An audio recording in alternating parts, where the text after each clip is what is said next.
Summer 1943, Camp Crossville, Tennessee. The brown liquid fizzing in the bottle mesmerized the German soldier who had never seen anything like it. After 2 years fighting in North Africa, subsisting on hard biscuits and ersatz coffee, this sweet, carbonated drink called Coca Cola represented impossibility made real. It cost 5 cents from the camp canteen, the same price guards informed him that American children paid with their allowances. Across American prison camps that summer, 371,783 German PS would confront a reality that contradicted everything Nazi propaganda had taught them about American weakness. They discovered a nation where ice cream was routine dessert, where soft drinks were everyday beverages, where candy bars were so common that guards gave them away. These simple foods, treats that most German children had never tasted, would systematically demolish Nazi ideology more effectively than any propaganda program. The mathematics of abundance were being written in sugar and carbonation, in chocolate and ice cream, revealing an American industrial capacity that rendered German deprivation not noble sacrifice, but needless suffering. What began as amazement at American confections would evolve into complete psychological transformation, the desert's end. The Afrika Korps surrender in Tunisia during May 1943 brought approximately 250,000 German and Italian soldiers into Allied captivity. These veteran desert fighters, who had pushed the British back to Egypt under RML's leadership, expected harsh treatment as prisoners. Nazi propaganda had prepared them for American brutality and starvation. Instead, within hours of surrender, they encountered American creations. These field rations, which American soldiers routinely complained about, contained treasures, crackers, processed cheese, candy, fruit bars, instant coffee, sugar tablets, and cigarettes. German soldiers who had survived on minimal rations for months treated these emergency meals as feasts. According to military records, at the processing camps in North Africa, the US Army served pancakes with syrup, fresh eggs and milk, foods that had vanished from German military rations years earlier. The systematic feeding of enemies with superior food began immediately, though its psychological impact would only be understood later. A German officer later testified to the International Red Cross, "We expected to be starved as prisoners. Instead, the Americans fed us better than our own army had." This confusion about American resources began their education. The Liberty ships carrying POWs across the Atlantic in summer 1943 provided intensive education in American abundance. These vessels, mass-produced at unprecedented rates, one completed every 42 hours at peak production, transported up to 30,000 prisoners monthly to the United States. Naval records show that prisoner rations aboard these ships matched or exceeded standard crew provisions, approximately 3,500 calories daily, including fresh bread, meat, vegetables, and coffee with sugar and milk. The ship's refrigeration systems, standard equipment on American vessels, maintained fresh food throughout the voyage across the ocean. Most remarkably, documented accounts confirm that ice cream was served on multiple occasions during Atlantic crossings. The USS General M.B. Stewart's log from July 1943 records serving ice cream to prisoners on July 4th, using the ship's ice cream maker that produced 10 gallons per batch.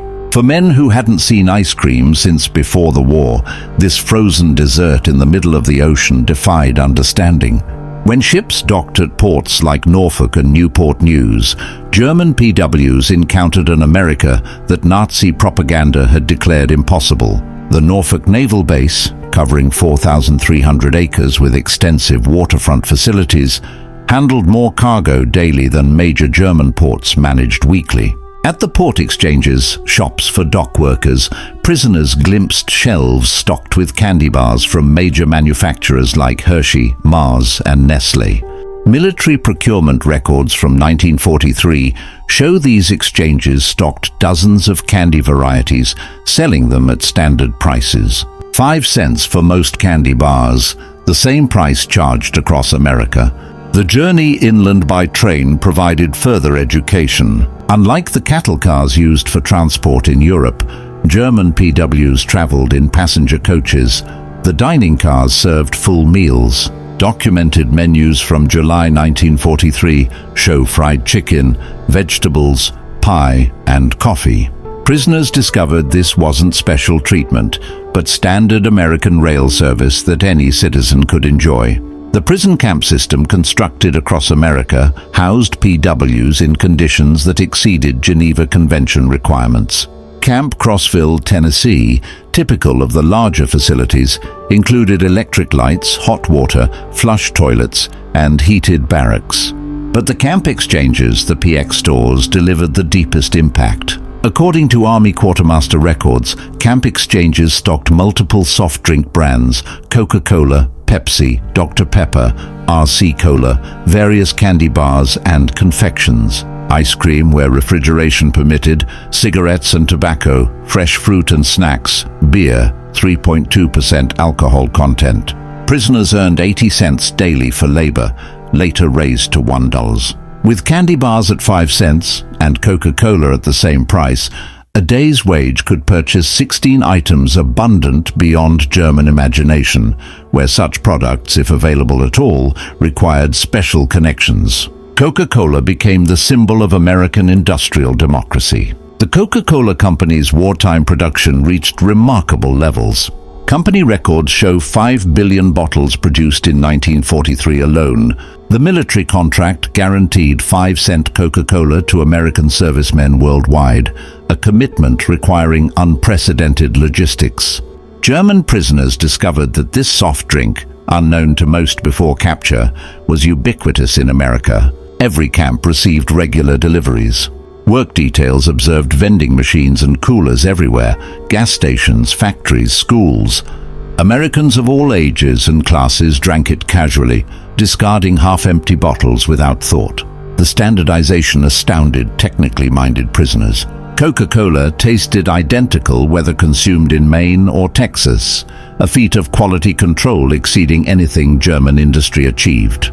The syrup concentrate manufactured in Atlanta and distributed nationwide to bottling plants represented industrial coordination that challenged Nazi assumptions about American chaos.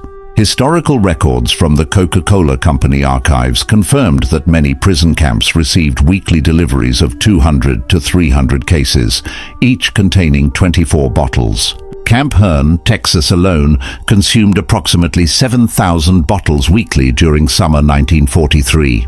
Ice cream in American prison camps seemed impossible to Germans who hadn't seen it since before the war.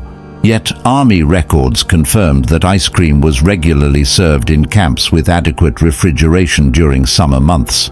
The military considered ice cream essential for morale, so important that specialized ice cream ships were built for the Pacific Fleet. At Camp Shelby, Mississippi, the July 4, 1943 celebration included ice cream made on site. 33. Prisoners watched as hand-cranked freezers produced gallons using ice, salt, cream, sugar, and flavorings.